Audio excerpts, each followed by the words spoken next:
సింగరేణి గురించి కొన్ని వివరాలు. సర్ విలియం కింగ్స్ 1870 సింగరేణి ప్రాంతంలో బొగ్గు నిక్షేపాలను కనుగొని భూ విజ్ఞాన శాస్త్రవేత్త, జియాలజిస్ట్. వచ్చేసి చూసుకుంటే 89 ఇల్లందులో సమీపంలో సింగరేణి ప్రాంతంలో మొదలైంది. సంస్థ తొలి పేరు Hyderabad Deccan company. Singareni calories company నామకరణం 1920 డిసెంబర్ 23. సింగరేణి విస్తీర్ణ ప్రాంతం గోదావరి ప్రాణహిత నది పరిహార ప్రాంతం. సింగరేణి విస్తీర్ణత జిల్లాలు భద్రాచలం, కొత్తగూడెం, ఖమ్మం, జయశంకర్, భూపాలపల్లి, పెద్దపల్లి, మంచిర్యాల, కొమరంభీం, ఆసిఫాబాద్. గుర్తించబడిన బొగ్గు నిల్వలు 11,395 మిలియన్ టన్నులు. ఇప్పటి వరకు తవ్వి తీసిన బొగ్గు 686.74 మిలియన్ టన్నులు.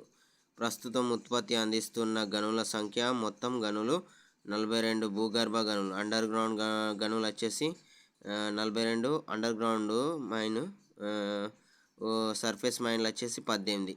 ఇంకా ప్రస్తుత ఉద్యోగుల సంఖ్య వచ్చేసి 42,733. మార్చి 2023 వరకు 42,733 మంది ఉద్యోగులు ఉన్నారు. వార్షిక బొగ్గు ఉత్పత్తి వచ్చేసి 67.1 మిలియన్ టన్నులు 2022 నుంచి 23. ప్రధాన బొగ్గు వినియోగదారులు థర్మల్ విద్యుత్ కేంద్రం, cement, sponge iron, heavy water plant, ceramic, pharma, agro తదితర దాదాపు 2,000 పరిశ్రమలు. ప్లాంట్ కోసం సిమెంట్ను తయారు చేయడానికి, హెవీ వాటర్ ప్లాంట్లలో, సిరమిక్ అంటే మట్టితో తయారు చేయబడే వస్తువులు, ఫార్మా అంటే మెడికల్కి సంబంధించి, ఆగ్రో అంటే అగ్రికల్చర్కి సంబంధించి దాంట్లో ప్రధాన బొగ్గు వినియోగదారులు ఉన్నారు. సింగరేణి బొగ్గుతో వివిధ రాష్ట్రాలు వెలుగులో. సింగరేణి కలసి ఉత్పత్తిలో చేస్తున్న బొగ్గు ఎక్కువ శాతం తెలంగాణ రాష్ట్రంలో థర్మల్ విద్యుత్ కేంద్రాలకు సరఫరా అవుతుంది.